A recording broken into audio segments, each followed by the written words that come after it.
connected.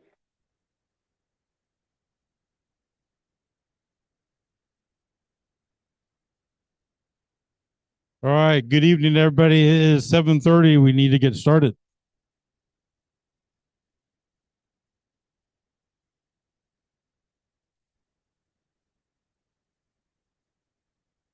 If I can get everybody to stand and face the flag, we'll say the Pledge of Allegiance. Pledge allegiance to the flag of the United States of America and to the country which stands one nation under God, indivisible, liberty and justice for all. All right.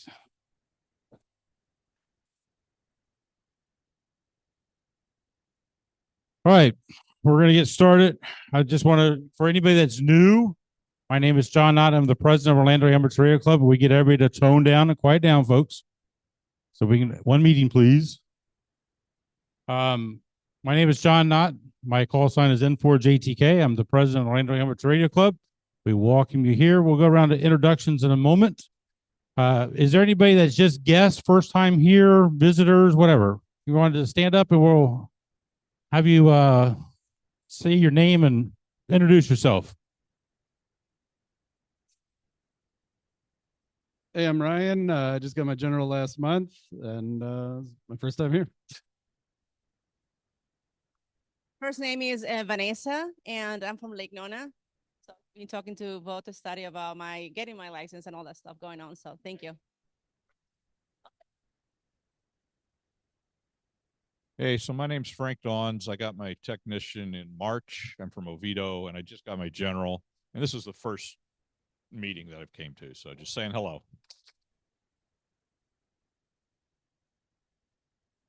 Hi, I'm Maria Monroe.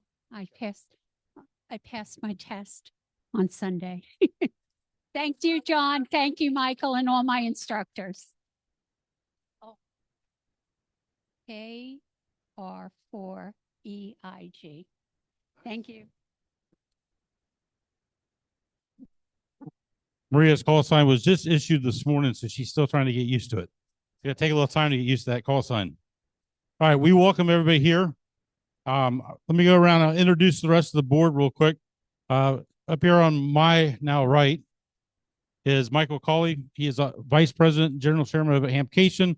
His call sign is W4MCO. I'm sorry, ORL. I got the old one on here yet. Yeah, well, it's because you had that call sign first. All right, Bobbin, secretary. His call sign is W4KBW. Anna is not with us tonight. She's not online. She's actually under the weather. She was just down here last week. Went back up to Wisconsin. She's our treasurer, KM4JVE. Christy, I know Christy's here. Probably in the kitchen, where Christy always seems to be. One of our directors, KN4MDM. There she comes. James Dool, N0XIA is right here. One of our directors. Ed Thralls, NE4H. Am I saying that right? You got it right? Okay. Too many call signs. Frank Gerkitz is not here tonight. He usually works on Wednesday nights. KC9GNQ, Frank Tagalani, KD4EZW, and Bob Cumming, W2PZY. Those are all our directors. So we welcome you to the Orlando Amateur Radio Club meeting if this is your first time here. And to everybody's returning, glad to have you back. Test session. Bob, what do we do tonight? Hold on. Let me give you a microphone. Everybody can hear you. Okay, tonight we have one new technician, 3 new generals, and 2 new extras. And that doesn't count the 10 new technicians we picked up over the weekend.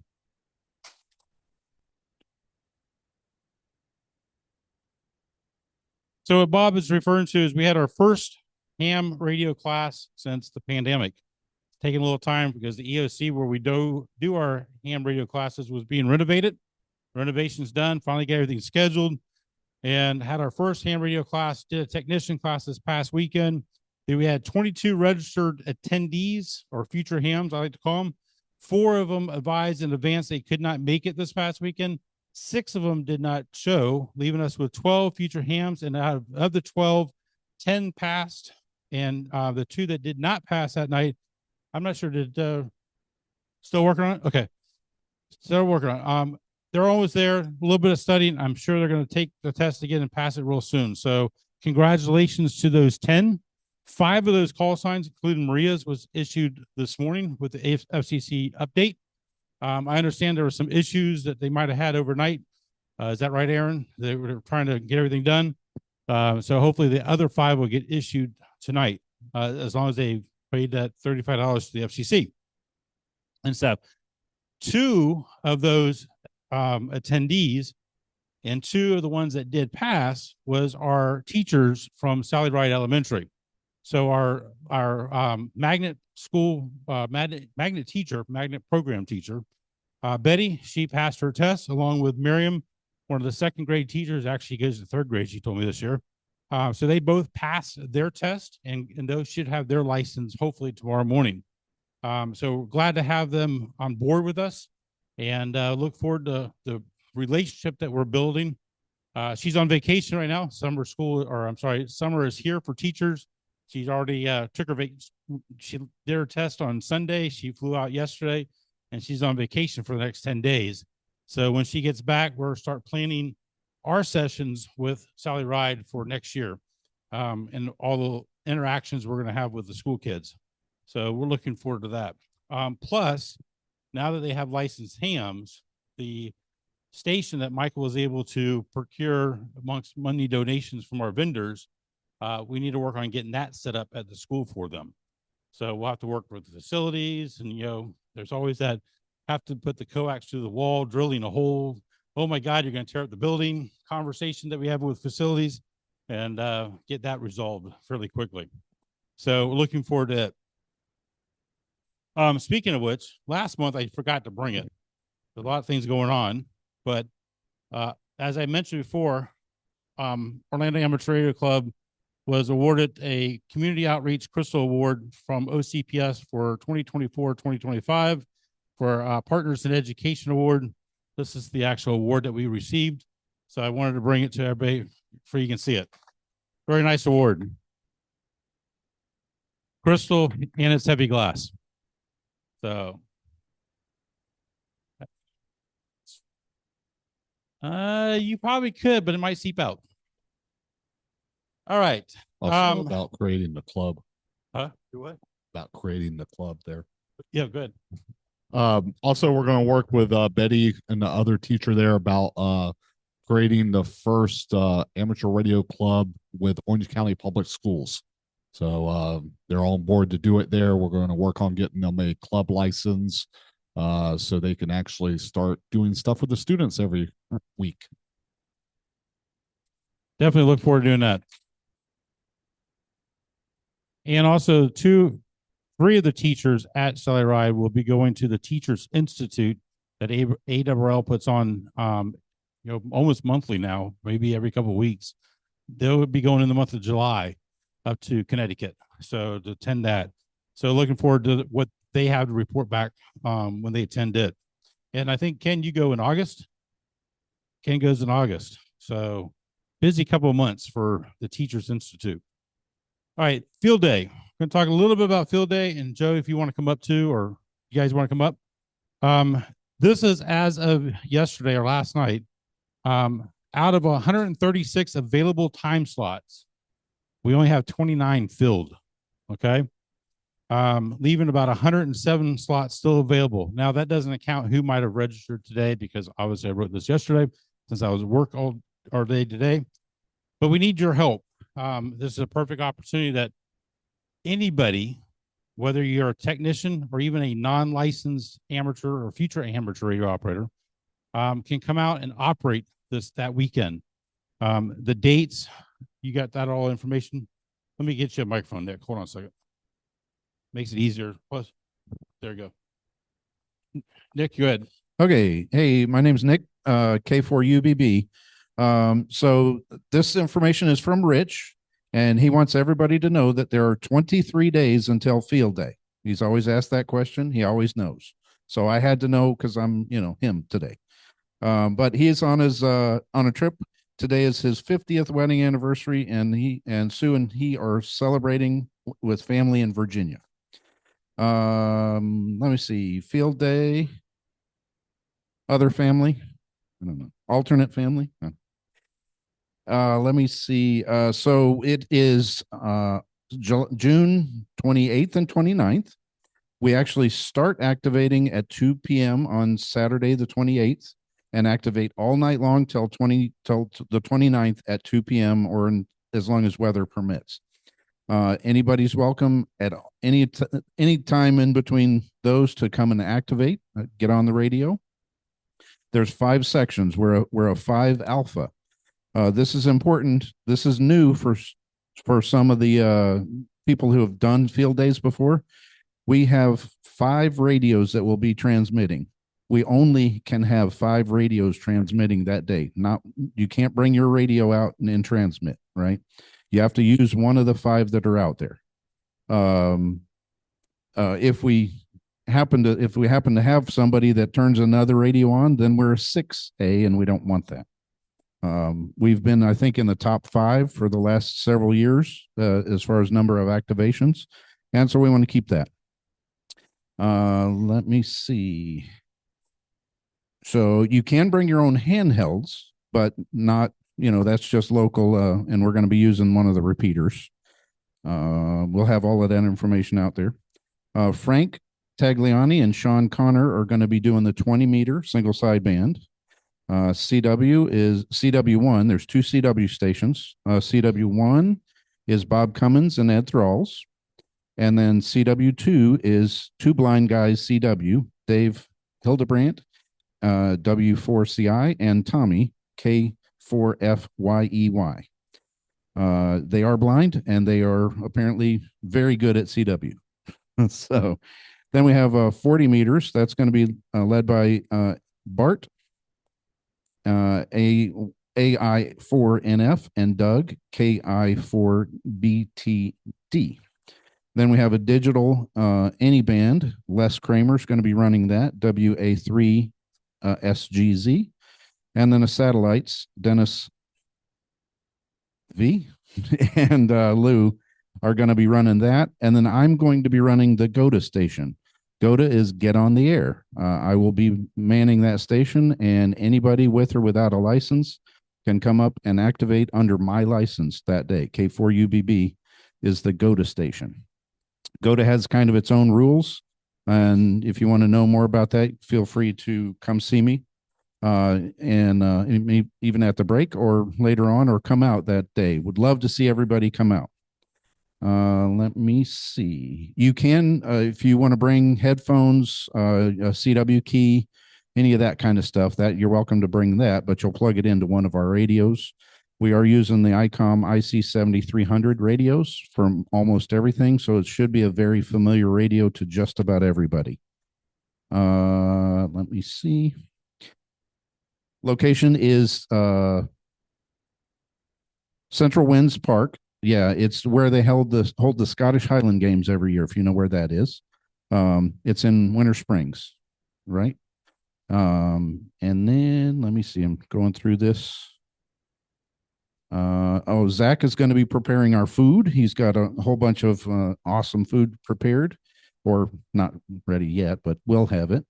And one thing we ask is, if you're coming out, please sign up so that he knows how many people are going to be there, so we can prepare the proper amount of food. And let me see the stations. Frank, do you want to talk about your station at all? Okay. Bob, you want to talk about your station? Ed and I are going to run the alternate CW station other than the one that the blind guys are running. So come on out if you want to work CW. And also, you're leaving one station out. There is going to be a 6-meter station out there, and that's a freebie. It doesn't count in the 5A.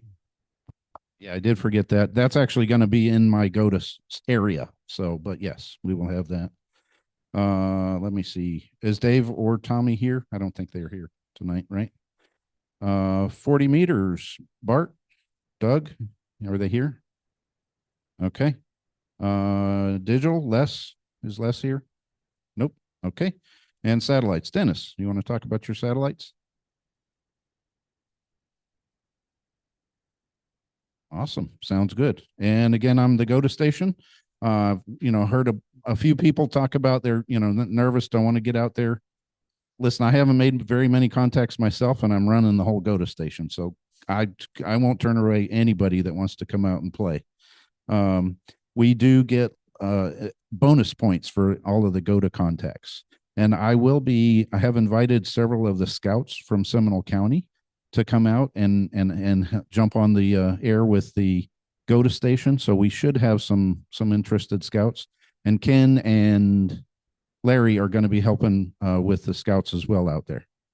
So any questions, feel free to come see me. Appreciate it. Did you fill or publish the link for food yet? It's on there. All right, I'll put it on ours also.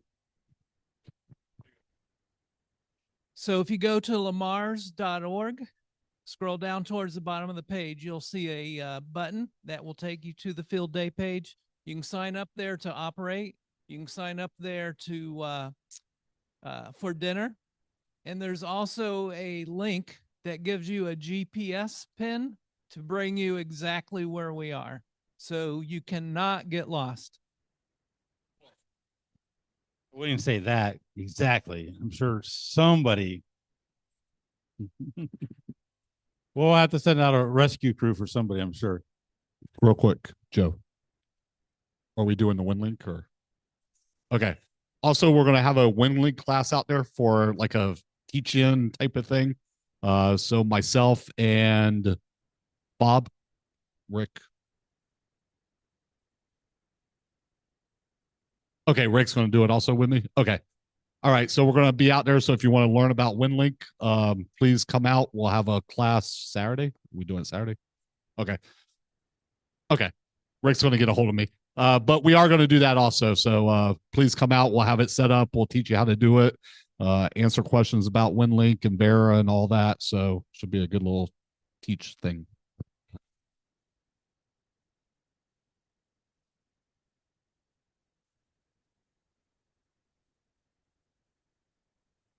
Push up. One quick thing I forgot.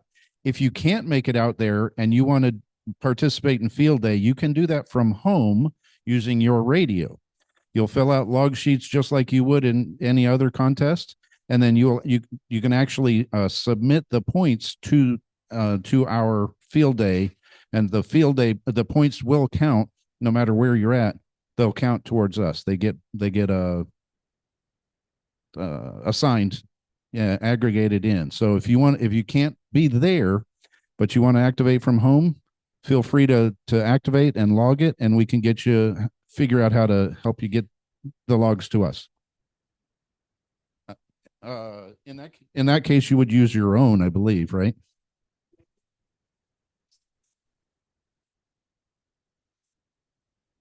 Submit your log. There's going to be somewhere a field like want to assign these points or donate.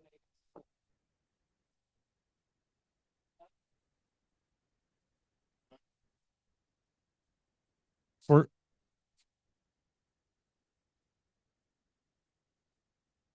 the points would go to, you would use your own home station information. So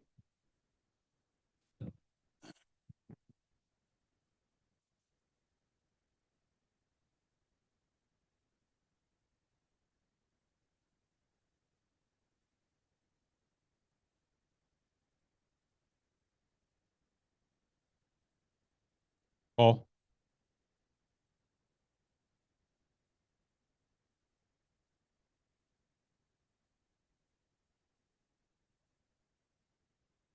It's a mix of between, but mostly their equipment. We'll be bringing some stuff up also. It's like what we did in the couple years ago when we went up and helped them. It's the same thing. We're helping them run field day. The last year when we did field day on our own, we had a small attendance. Last year, they also had a smaller attendance. But when we did a joint field day, we had larger attendance at field day. So, and help to get everybody into one field day location, since we have two clubs close by to each other, we just joined forces again this year to make it a little bit easier. We used to always do it at the fairgrounds, but the fairground has a high noise level and stuff for on field day weekend in the past when we've done it. So you have a much lower noise level at Winter Springs. So it makes it much easier. We're just combining forces. Well, you got to watch out for the alligators. Just don't get close to the shoreline. So.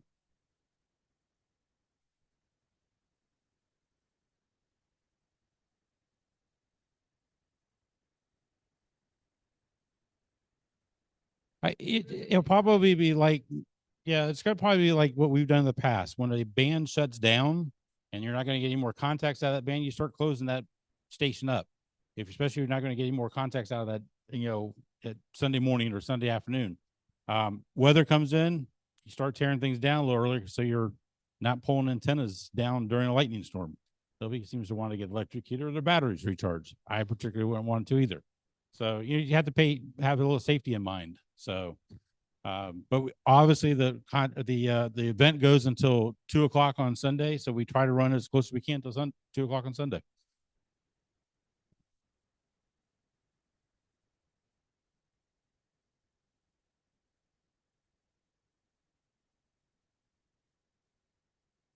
It's a big area. It's a big park. So those links are going to be also up on the OARC page. If you go to the field day part of OARC, you'll have the same links. I'll put up the food one tonight when I get home. So that way it's up there also. Any other questions on field day?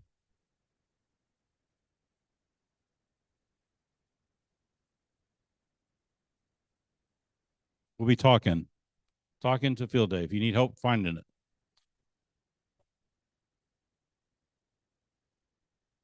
That requires to follow the directions, guys.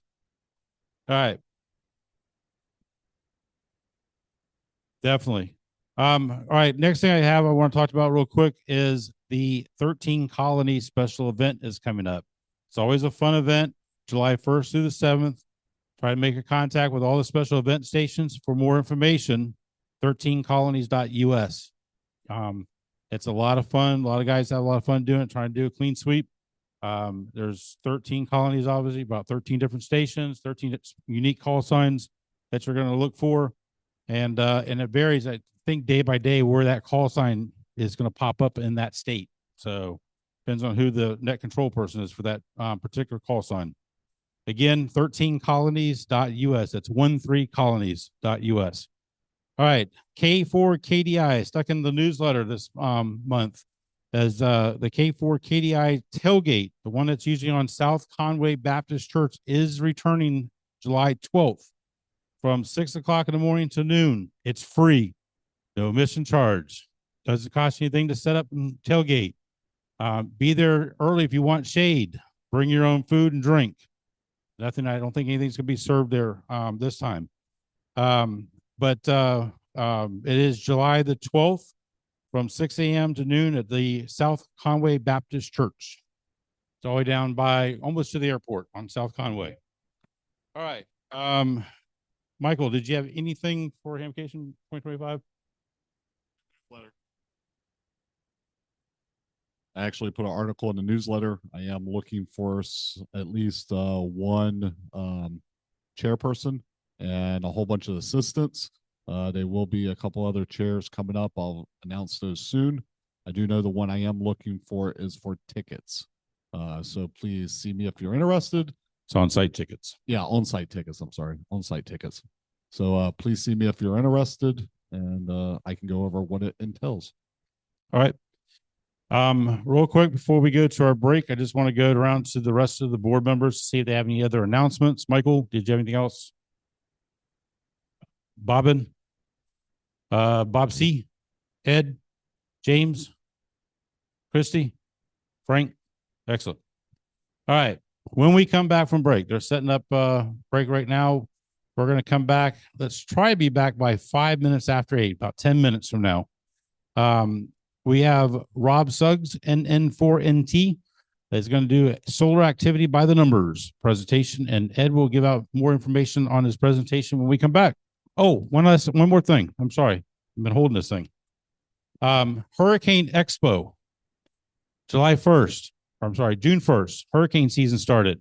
National Hurricane Center did not like my idea about canceling hurricane season this year. They said, no, we still have to have it. So Orange County has a Hurricane Expo coming up on June 21st. That's a Saturday, 9 a.m. to 1 p.m. at the Evans High School Gymnasium, which is Silver Star and Pine Hills Road. Come out, find out everything you need to find out about preparing your property and yourself for hurricane season. And I believe the Amy Sweezy from is going to be the meteorologist. They're doing presentations also. Again, June 21st, 9 a.m. to 1 p.m. Evans High School. Hope to see you out there. I know Orange County areas will have a booth. That's it. We'll go around to break. See you guys in about 10 minutes, 5 minutes after 8.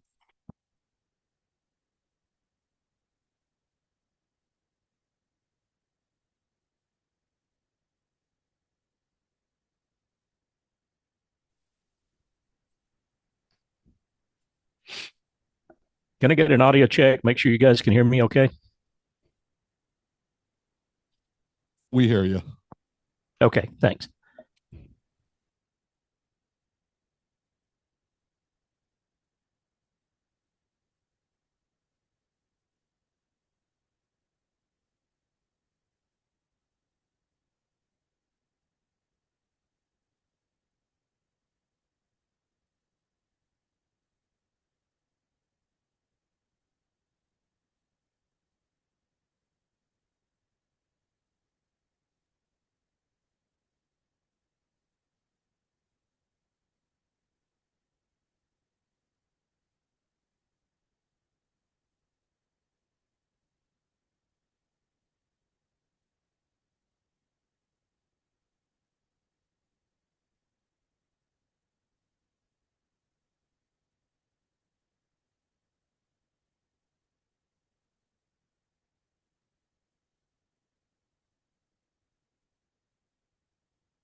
All right, we have about a minute before we're going to get started. So if everyone want to grab their second donut, third donut, whatever it is. Your your doctor might thank us for it. Keeps them in business.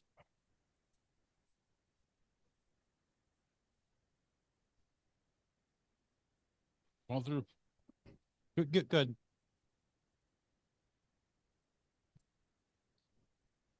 All right, while everybody's getting a seat, I want to mention a couple things real quick. If you've ordered a name tag in the past couple months, except maybe last month, check and see if it's up here.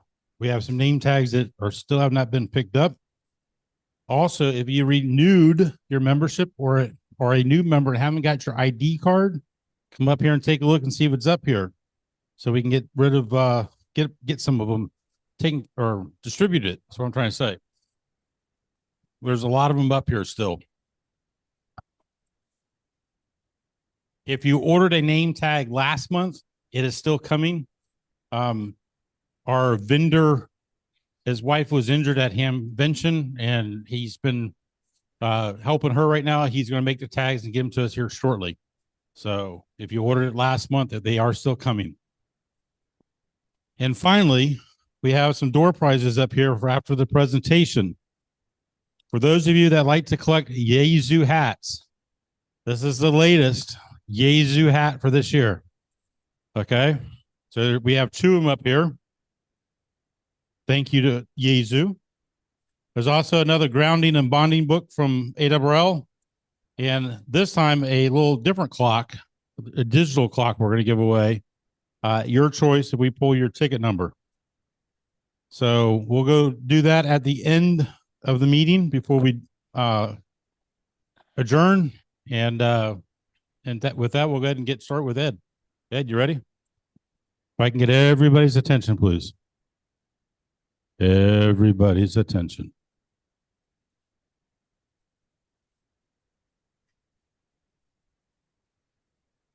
I got it.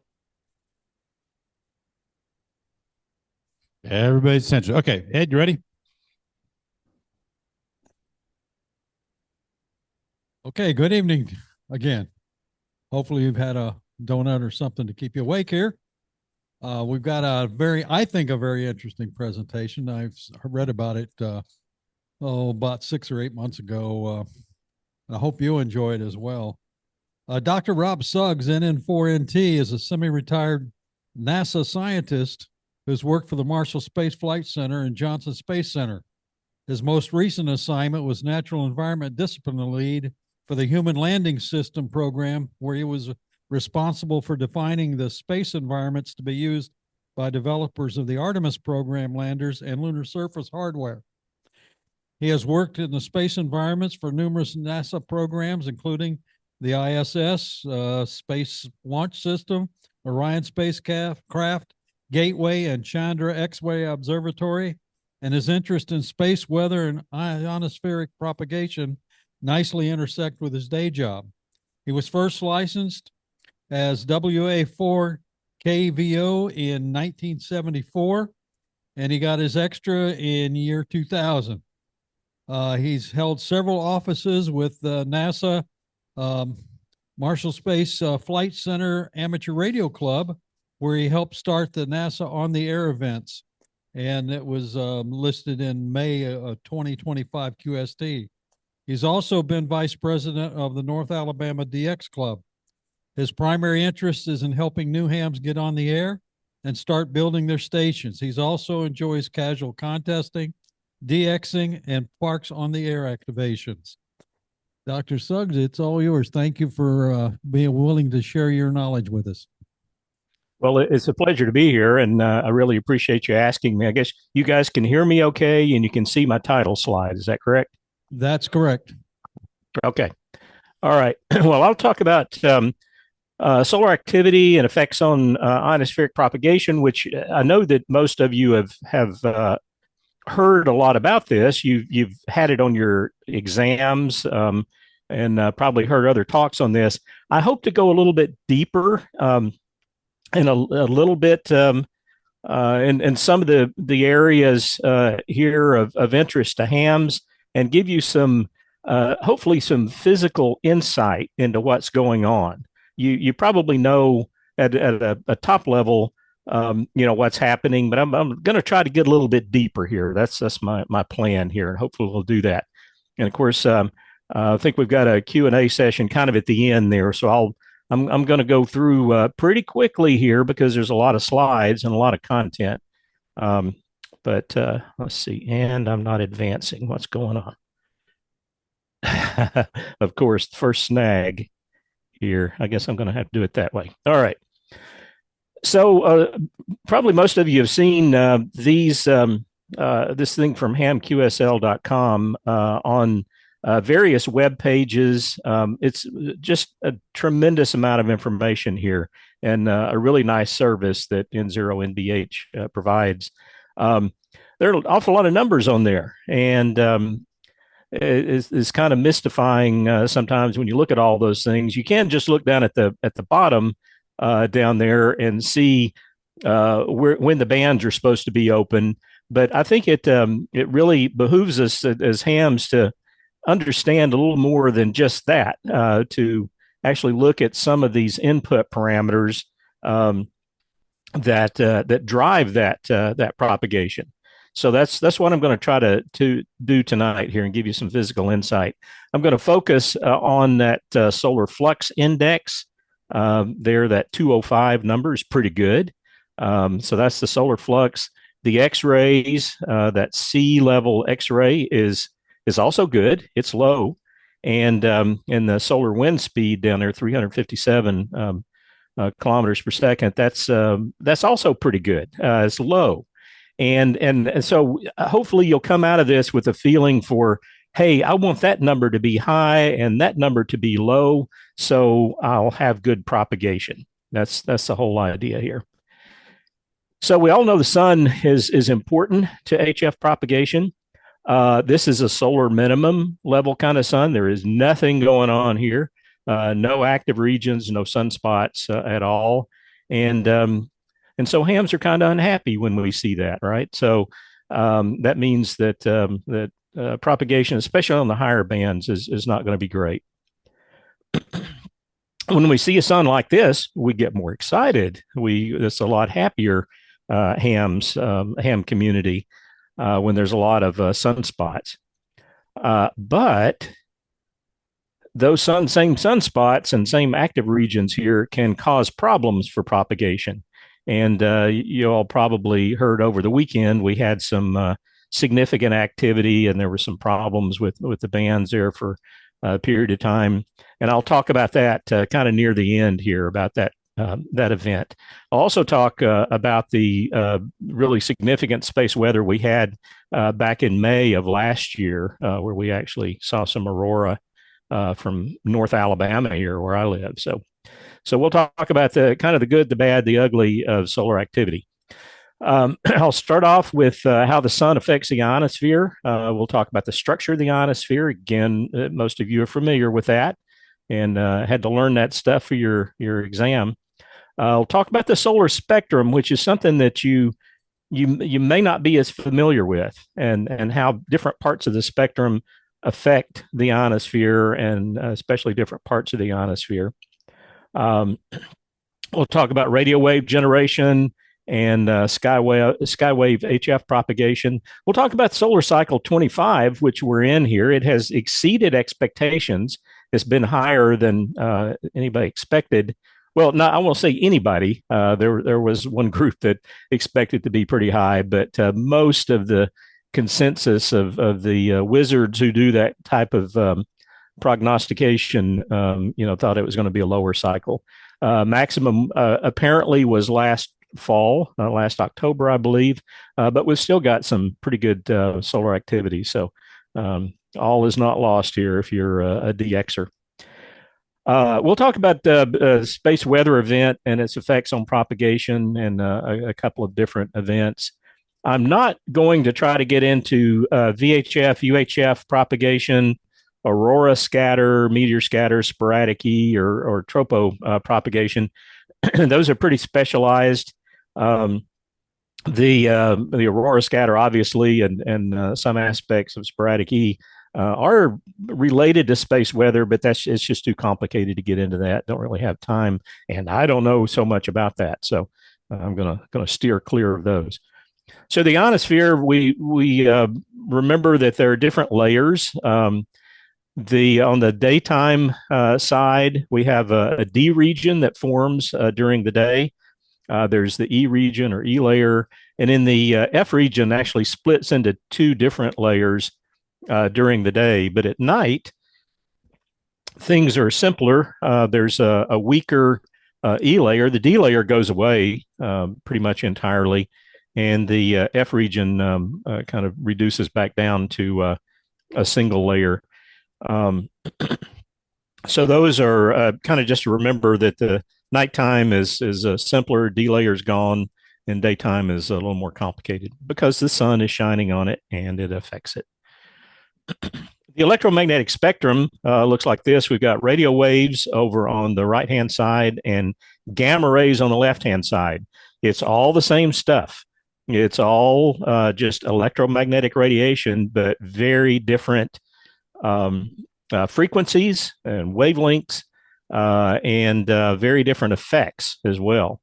The visible portion right there kind of in the middle is very familiar to us. That's what our eyeballs are sensitive to, with the red on the long wavelength end and blue on the short wavelength end.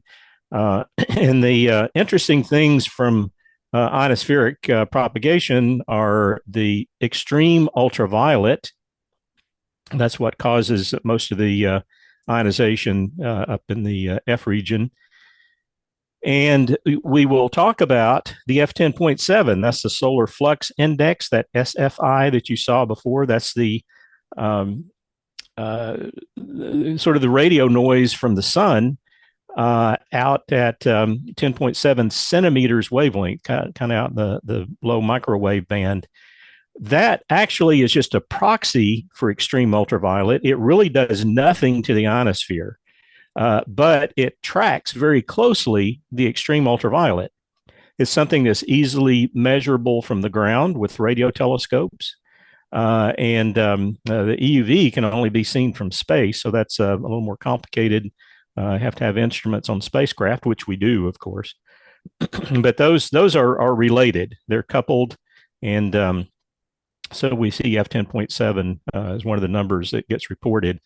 If you get into the X-ray region, that typically doesn't do good things for ionospheric propagation. That causes enhancements of the D region, and that causes absorption of RF, and we'll talk about that more as we go along.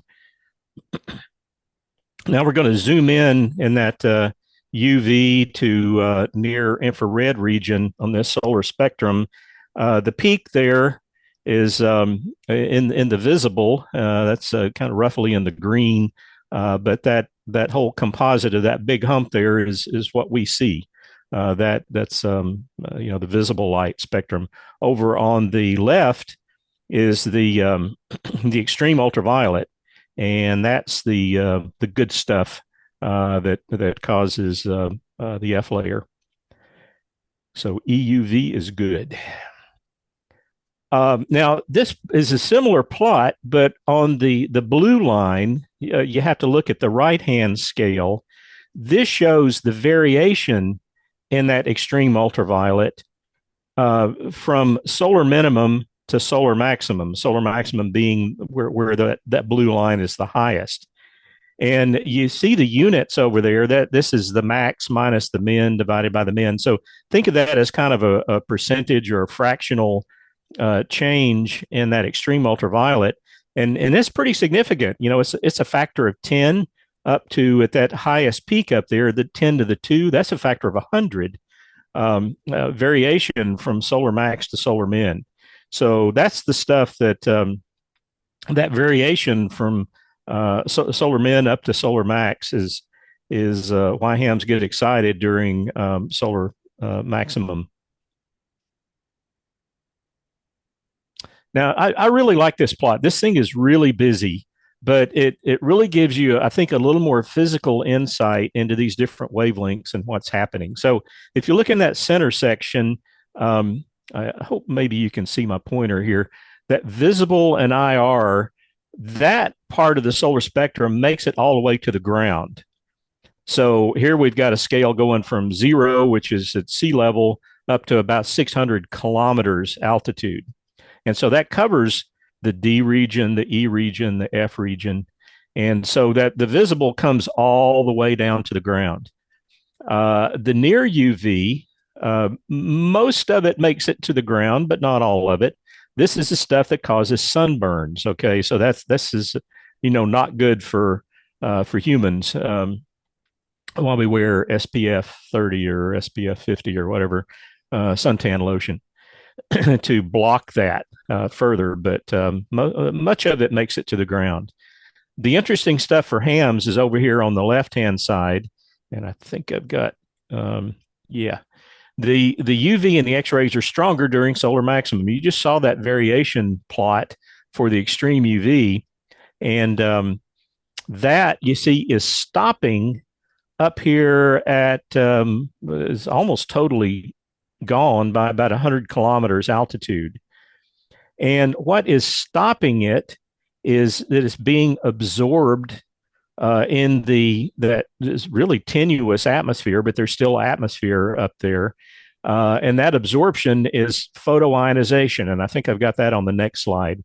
That's just a process where those photons are energetic enough that they knock electrons off of those atmospheric atoms and molecules up there, mainly oxygen and nitrogen, of course, but there's some other species there too.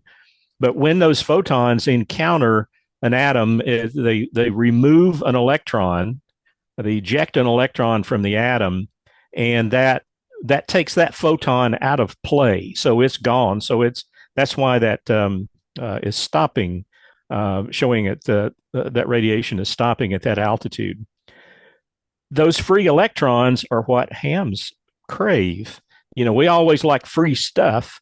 Well, free electrons are best for propagation because that's what causes the ionosphere. It's called an ionosphere, but it's really the electrons that are that cause our propagation, and we'll talk about that a little bit more as we go along. Now, notice that these X-rays, the solar X-rays, are making it deeper into the atmosphere. And they seem to be stopping at about the D layer. And that's, they're more energetic. They can get deeper in the atmosphere. And that actually is what causes the D layer, are those X-rays. And the D layer is because the electrons there, because the atmosphere is denser, there, the electrons can be absorbed. They can be, collide with the atoms there, and especially at lower frequencies where those electrons are not moving as fast, you just get absorption. And with that D layer during the day is why you don't get very good HF propagation. You don't get ionospheric HF propagation during the day on 80 meters because those low frequencies, 80 and 160, are being absorbed there. So they can, if the density is high enough, it can affect even the higher frequencies. And that's a shortwave fade, and we'll see some really good examples of that here in a little bit. So the main takeaway from this slide with all of this busy stuff here is that the extreme UV mostly stops in the F region. Some of it makes it down to the E region, but that stopping process is just throwing electrons off or knocking the electrons off of the atoms. Excuse me. And the X-rays penetrate deeper and are causing ionization of that D region. So the X-rays are not helping propagation. The extreme UV is helping propagation because it's mainly the F layer. So that's the main takeaway here. So here's that photoionization process. The sun is generating these photons, these little packets of electromagnetic radiation, and when they hit an atom, it can remove an electron. and just toss it into space, and that leaves an ion, which is too massive really to respond to RF energy to do anything, except absorb the free electrons. But those free electrons are the things that are good for propagation. All right, so what do I mean about this this business of the ions not being able to respond and the electrons actually being able to respond to the RF? This is a little animation here that's really useful, I think, where I think in this case you can think of it as a receive antenna, and there's an electromagnetic wave going by the receive antenna. It's making the electrons in the antenna jump back and forth. If this is at 20 meters, they're jumping back and forth through the antenna at 14 million times a second, 14 megahertz, and then dissipating that current in a resistor. Well, that's not too interesting. You know, we'd like to have a receiver there. But this is a reciprocal process. The same thing happens if you have a transmitter down there where that receiver is. You're actually shoving those electrons back and forth in the wire 14 million times a second, and that makes a 20-meter signal be emitted from the antenna. So that's how an antenna would work. But the same thing happens when the electrons are free. If they're just there in the ionosphere, if RF energy encounters one of these free electrons, it actually makes the electron accelerate back and forth. And the process of that electron shaking back and forth generates RF energy at that same frequency. So this is one way to think of this scattering process, where RF energy is scattered by the ionosphere, and actually with the density gradient in that actually bends the signal back to Earth. But I think if you just keep this little mental model, this little picture of these electrons, when you key down on 20 meters, you're sending RF out kind of out from the antenna in a kind of a wide beam. You're inconveniencing a lot of electrons. You're actually making them jump back and forth up in the ionosphere, and the process of them being excited by your RF signal excites more RF, and that signal then propagates away. And these electrons, the density of the electrons, how many there are per cubic centimeter, and the influence of neutral atoms around them that they may collide with, and then so your energy would be absorbed then, and that's what's going on down in the D layer, especially at lower frequencies.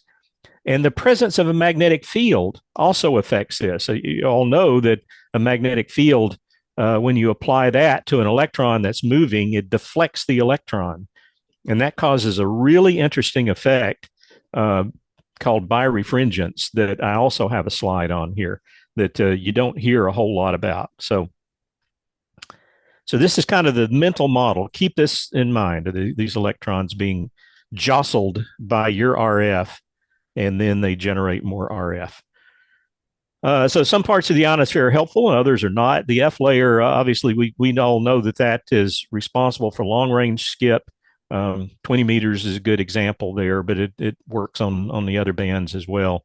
And up there at that altitude, 300 or 400 kilometers, and that's actually where the space station flies, at 400 kilometers. So that's a pretty high altitude there. There's a lot fewer neutral atoms for the free electrons to be absorbed by and to interact with. So they're freer, and they can do their thing of being rattled around by your RF. The D layer being down lower there, those electrons bump into things more often, bump into neutrals and such, and they're more absorptive, and those are created by the X-rays. All right, there's a lot of words here, and I hate to put that many words on the slide, but we have to talk about MUF, the maximum usable frequency. You all had that on your exams. This thing is measured at various sites around the world. There's a muff boulder that you hear about that's measured at in Boulder, Colorado. That it's a number that kind of gives you an idea of what the maximum frequency you can use is, but they're measured at vertical incidence, so you really have to kind of derate that number a little bit, multiply it by 85% or so, that 0.85, to get an optimum working frequency. Because the angle of incidence down there is important as well. So whether you're shooting the RF straight up or you're shooting it out at an angle, in this case, the muff is approximately 3 times this critical frequency that I'll come to in the last bullet down there, when the elevation angle is about 20 degrees. So when your signal goes out 20 degrees above the horizontal, it's about a factor of 3. The critical frequency, look at the equation for that. It turns out to be 9 times the square root of the number density of the electrons per cubic meter. So here's those free electrons. That's the whole point of this slide here, is to get you to that point. That this muff and the critical frequency depend on the density of free electrons. It's the square root of n. And so an example, kind of a typical electron density in the F layer is about 10 to the 12th per cubic meter. That's a lot. You take the square root of 10 to the 12th and you get 10 to the 6th. You multiply it by 9. 9 times 10 to the 6th, that's 9 million. And this critical frequency, the units here are hertz, so that's 9 megahertz.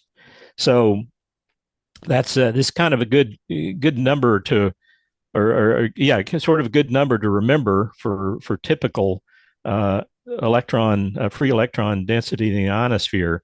But the point is that there is just that pure number of electrons, number density of electrons, directly determines the critical frequency, which determines the maximum usable frequency. So the more electrons you have, the higher that frequency is. That's the key takeaway here. Now, here's this business about the magnetic fields, and this is something I believe this has started appearing on the exams. This is the ordinary and extraordinary waves, the X's and O's. This was not on the exams I had, and I don't remember even seeing any of the study materials, but it's really fascinating what's going on here. The ionosphere is around the Earth, and there's a magnetic field. It's not a super strong one like Jupiter has, but we do have a magnetic field. That's what makes the your compass point north, and has a lot of other good effects too, like keeping cosmic rays out of the atmosphere to a large extent. But this having this magnetic field which deflects those electrons as they're being rattled by your RF gives an effect called birefringence. And there's any of you who may have studied optics have probably heard this. There's a very similar optical phenomena. But what it does is ultimately is it takes your linearly polarized signal coming off of your Yagi or off of your dipole. Those are linearly polarized. And as that signal propagates into the ionosphere, it's really broken into 2 different circularly polarized waves. And those waves propagate differently. The ordinary wave is stronger and it refracts really at lower altitudes.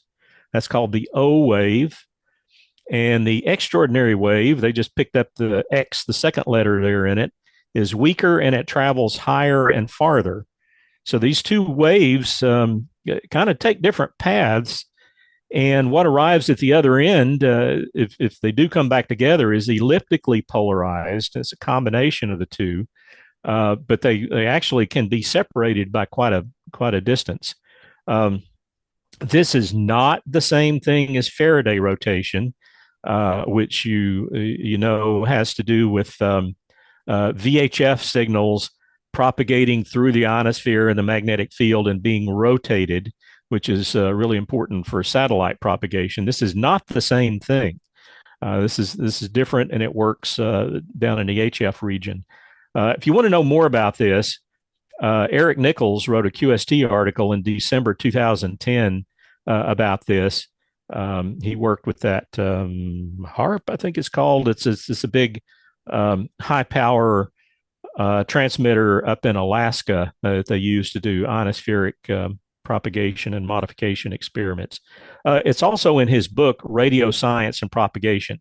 And he talks about building a WWV antenna that you set up two cross dipoles and phase them properly, and you get circular polarization. And you can actually measure the O waves and the X waves as they come from WWV through the ionosphere.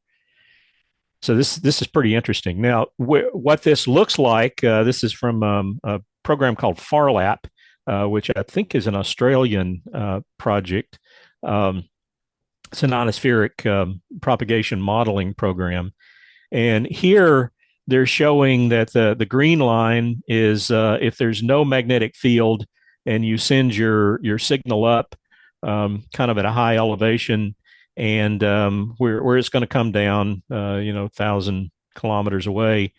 But the O wave and the X wave, or the O and X modes, take different paths and come down in different places. So usually your antenna pattern is not quite so narrow that it would follow that green path. And so there's actually a mixture of them. Sorry, I'm on. Actually a mixture of them, and they take different paths, so there can be a phase difference there. And I'm convinced this is something that is important to a lot of the kind of interesting effects that we get propagation wise. So that's just an interesting tidbit there that probably you can't act on, or you don't need to act on, but it's interesting to know that it's happening. So there's a lot of space weather forecast information available on the web, and you can get forecast and nowcasts. The very best to remember is this SWPC. That's the Space Weather Prediction Center in Boulder. It's a NOAA function. So if you go to swipc.noaa.gov, you'll get all kinds of great information there. And I'll show you some plots from them in a few minutes here. VOACAP, that's the Voice of America propagation program, is really useful. I think it's built into WinLink. Somebody mentioned WinLink there earlier. As an RMS Express anyway. And there are several others available there. Of course, the best thing to do when you want to know what propagation is working is go to DX Summit or PSK Reporter or WhisperNet. And with DX Summit, you can actually click on a call and it'll show you the VOACAP predictions. Many of you probably have the ham clock from the Clear Sky Institute. This is freeware that you can put on a Raspberry Pi. I've got a little touch panel here hanging up in my office. This was an interesting space weather day back in August. You see the solar flux over on the right there was 306. That is awesome. Unfortunately, that high spike there was probably associated with a solar flare, because there's also a radio weather warning here that, and I'll mention these a little bit in more detail in a minute, probably associated with this sunspot, and there's an X-ray flare, and modify the propagation. One of the things I really like about this program is that it also does a great circle view centered on your location, and it gives you VOACAP predictions and kind of propagation predictions all over the world, the different colors there. So I encourage you to take a look at that. VOACAP is available online, and you can put in your location and another location there, and it kind of tells you as a function of time of day which bands are going to be best and the probability of making contact there. So that's a really good tool to vocap. So just a reminder here, just a summary. During the day, 80 meters gets absorbed by the D region, 40 meters, not great, but you can get a little propagation, especially some of the near vertical incident skywave. But that's where the higher bands, 20 meters and up, are really good because they make it through to the F region, and that's doing the propagation for us. And then at night, 80 meters opens up, 40 meters opens up, et cetera. All right, where are we in the solar cycle now? We have this is some images from SOHO going through a solar cycle, starting off at solar minimum. Let's see, out here in 1996, and you see the sun gets brighter and brighter and brighter in the UV, and then it drops off about 11 years later, and then it gets brighter again to solar maximum 2015, and then drops off. So kind of gives you an idea of how the sun changes in the UV. The sunspot cycles, we have about 400 years of observations there. The earlier observations aren't quite as reliable. They really started doing a good job of that in the 1700s. And you see there's some long-term variations across here. The modern maximum was back in 1959, and the sunspot number got up to about 250 there. And of course, with more sunspots, you have more EUV and better propagation. Predictions are tough. Back in 2019, these were the predictions from Marshall. This is Marshall Space Flight Center solar forecast. You can go look at those. We update it every month, and it's actually out of our group here. But you see there's a wide variation in the solar flux predictions here at solar minimum. And there's all kinds of magic that the forecasters do. We do this for space station because as solar activity goes up, the neutral atmosphere gets thicker, and that makes the space station drag down. And so space station is keenly interested in this so they can reboost at the appropriate time to stay up. This is what the NOAA forecast looked like back in 2020, this fuzzy business here. This kind of shows the uncertainty. They didn't know exactly what was going to happen, but they were saying it was going to be a low cycle, kind of like the last one, like cycle 24. And it turned out that was not the case. It's been much higher. I want to talk just briefly about sunspot number versus solar flux. They track very nicely. There's actually an equation, an expression that lets you translate from sunspot number to solar flux and vice versa. I would argue that let's just stick with solar flux because that's a more direct measure of what's going on. If you look at how sunspot number is determined down here at the bottom, it's there's a instrumental correction, which is kind of a fudge factor between different observatories, times 10 times the number of sunspot groups plus the number of spots. So that seems always seemed a little bit arbitrary to me, but I guess this fudge factor makes it all work out. So I would just say let's don't pay attention to sunspot number. Unfortunately, some of the models that are used for propagation still use it, but solar flux is a more direct measure of that's coupled with the EUV, which is really what we're interested in. NOAA has a similar prediction to what I was showing you there that gets updated every month, and it tries to fit and the data and figure out what's going to happen next.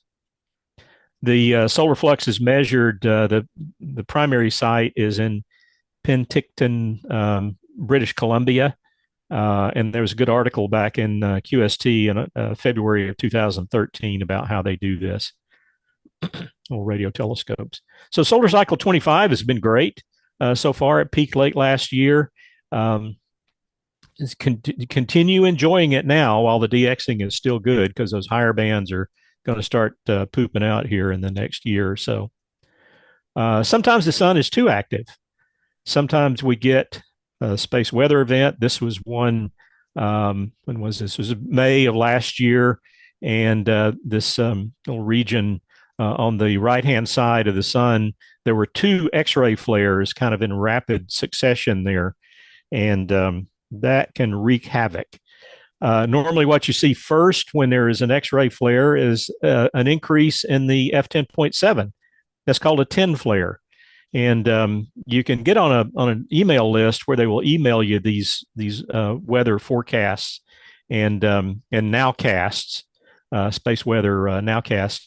And so normally what I see with those emails is that there's a 10 flare announcement, and then within a few minutes there's an X-ray flare announcement. So they're finally getting their data from the spacecraft. The GOES weather satellites actually measure X-rays. There's others out there too. And of course, what that can cause is a delay or absorption. Within a few hours, there can be a proton event that'll cause a polar cap absorption, which will kill the cross polar propagation paths. And then within a day or two, we might see the effects of the coronal mass ejection. If they're pointed toward the Earth, they don't always intersect the Earth. This can cause a geomagnetic storm. And that's what we had over the weekend. If this coronal mass ejection is Earth directed, we can get that. So here is, what the some of the data looks like. The top panel up there is the solar X-ray flux. And you see on the left-hand side, there are these different classes of flares. Typically, the background is in the sea level here. You might get an M-class flare. And in this case, there were, it looks like 4 that peaked into the X level. So the X-ray X-class flares are the big ones. And the bigger they are, the higher you get in this kind of storm level numbers over here. R is really radio. That's radio propagation. S is for space. The solar protons, which is the next panel, when those get high, it can cause problems with satellites. It can cause upsets on our satellites. And then the G is the geomagnetic index here. And they use the KP, which is a kind of a logarithmic scale. Sometimes you'll see AP, and this is how these correspond. 0 is 0, 48 AP is the same thing as 5, and KP and 400 AP is the same as 9. So typically KP is the one you see, but AP is more of a linear scale if you're actually interested in the precise numbers. And they have the same storm level stuff warnings over here. This is an event. This is actually back in 2012. This is a coronagraph image where they're blocking out the sun so they can see the coronal mass ejection around it here. And when you see one of these expanding all the way around the sun, they're usually headed directly at the Earth. So you see that. And then all of the snow in the CCD, the imager of the camera there, is protons. That's energetic protons impacting the CCD, causing upsets in the elements there. So you know the effects. Okay, this one is this is what you need to look at. This is at swipsy.noaa.gov in the radio communications panel, and you'll find that if you navigate around there a little bit. It's called dashboards, I think. You go to that. So what's happened here is that this plot shows how much absorption or what frequency you get 1 dB of absorption. Now, 1 dB is not very much, but it's kind of giving you an indication of some trouble is going on here.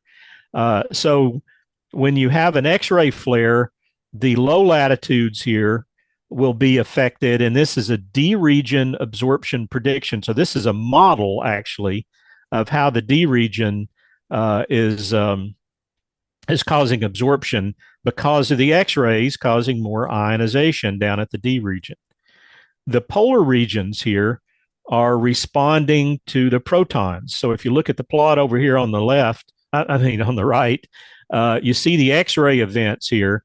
And so that low latitude stuff is because of this X class flare right here, the last thing there, and the polar absorption is caused by the proton flux. So these protons come streaming into the polar regions and upset the ionosphere up there and cause absorption. So if you're trying to talk to India, which is north from here, across the North Pole or the South Pole, it's going to get whacked.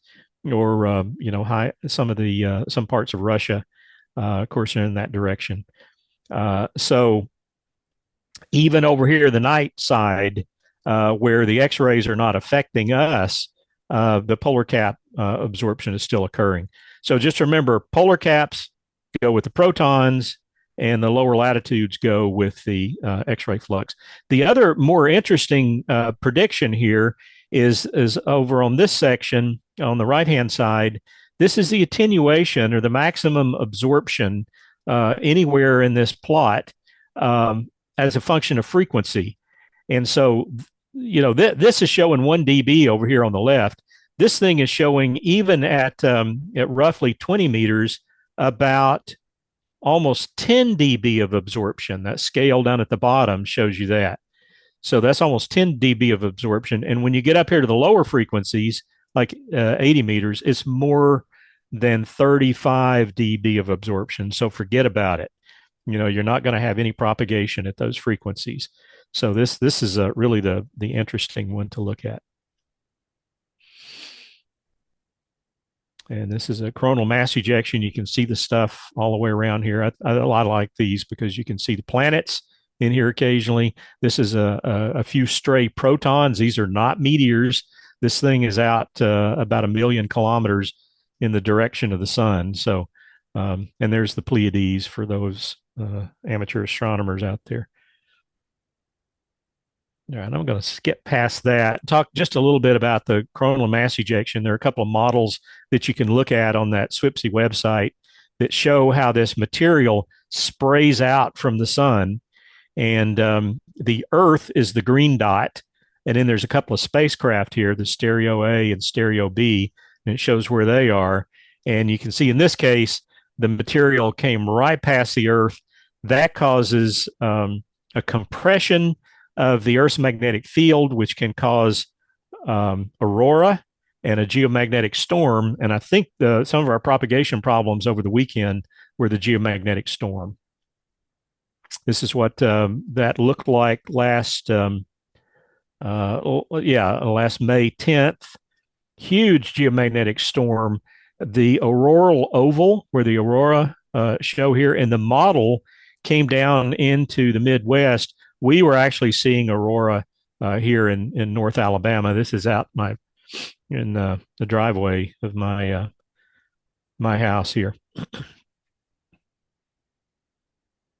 All right. So last weekend we saw this CME arrival, and which caused a geomagnetic storm. See, there's a G4. We had an S2. That's a moderate space storm. That's those protons. And it looked like by this time the X-rays had died down, and we can see that here. There was an X-ray flare over here off to the left, May 30th or 29th or something. Then the protons picked up, and causing problems with spacecraft potentially. And then the geomagnetic storm picked up. And I think that we had some propagation issues over the weekend due to that. And you can see the D region absorption because of the protons here.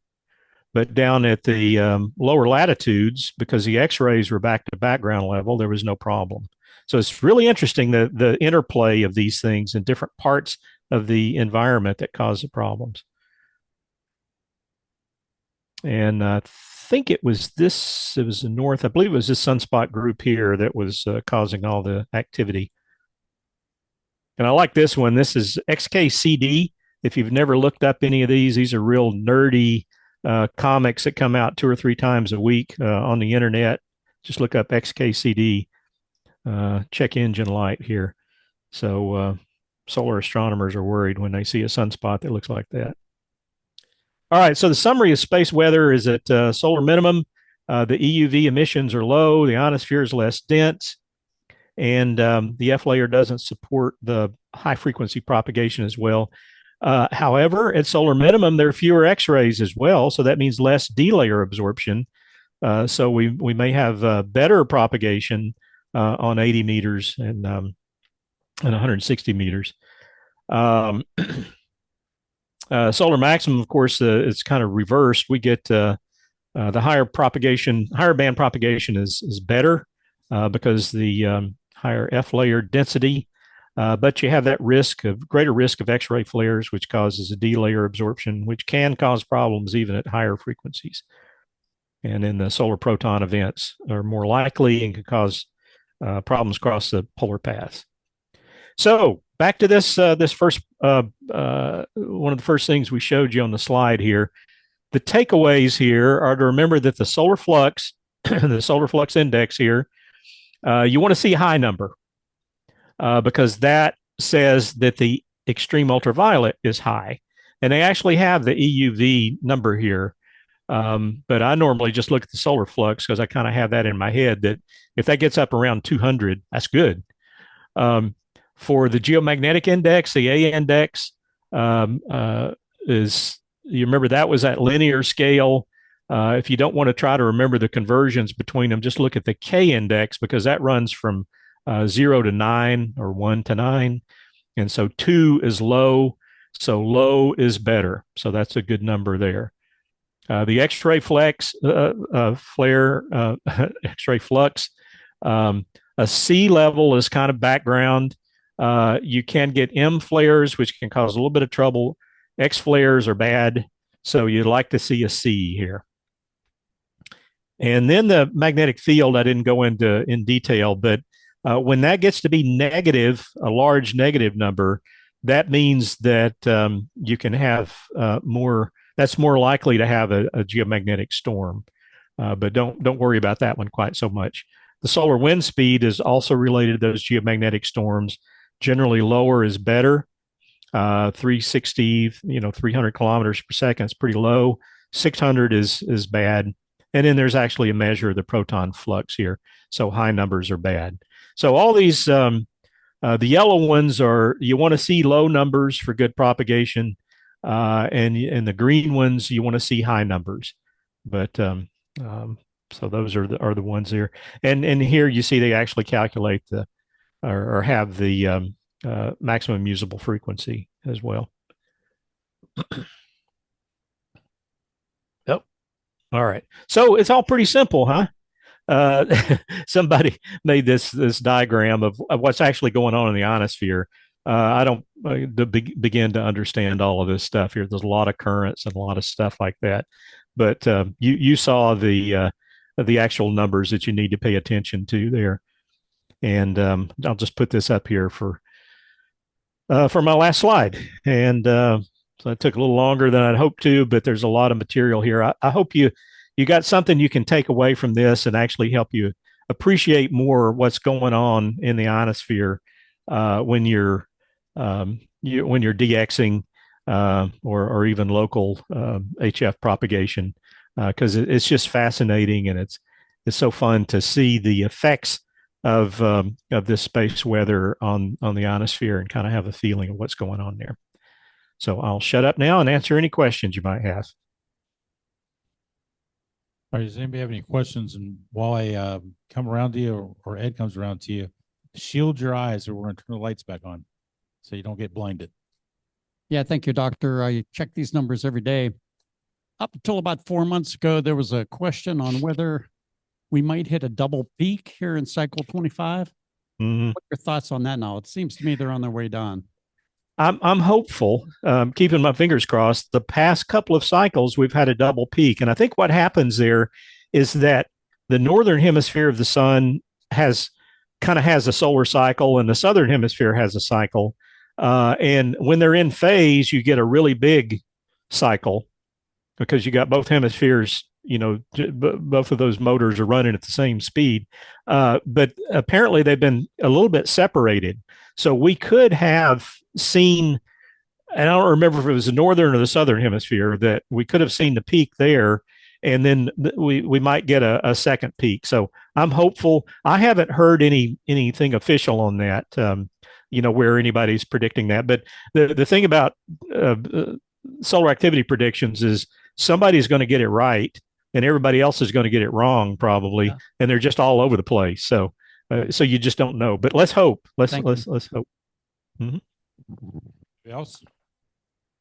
Hands, questions? Anybody else? We have one more question for you that while we're doing that, if anybody has a question that they might think of later, is it okay if we share your email address or some way to contact you? Yeah, absolutely. Yeah, I'm good on qrz.com. Okay. It's just nn4nt@outlook.com. But just remember NN4NT. You can look me up. Yeah, I'd be glad Thank to you. try Louis? to answer. Yeah, doctor, thank you for the lecture. Let me see, how can I put this? When you have good propagation, and let's say you have a loop type of antenna that emphasizes more the magnetic rather than the electro, which antenna would be more efficient in when you have proper, good propagation conditions? That's a really good question, and I don't know a lot about loop antennas. I had an Alex loop for a while, and I know one advantage of loops is that they are a little bit more immune to local noise, local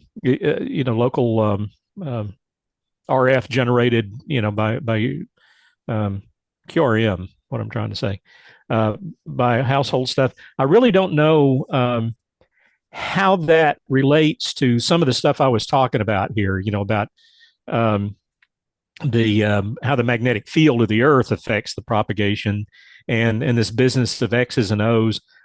My gut tells me it probably doesn't play in that, but I really don't know. That's a great question, and I don't know the answer to it, so I'm not going to try to make anything up here. All right. Anything else? Anybody? Looks like we're good. Doctor, thank you very much for joining us tonight. We appreciate it. You're welcome. And sometime you make it down here to Orlando Hamcation, we'll hope to be able to say hello to you. I've got to do that, and same offer comes for the Huntsville Ham Fest, and we'll be there. That good. Yeah, I'm doing a talk on the meteor scatter at our forum, so that's another of my things. So hopefully see you there. Excellent. And then for anybody that you just asked, yes, it will be put up on our YouTube channel. So I'll get those. I think we have a couple months I need to do. So next day or two, I'll get them up. Appreciate it very much, sir. Thank you. Have a good evening. All right. Thank you. Thanks for inviting me. Yep.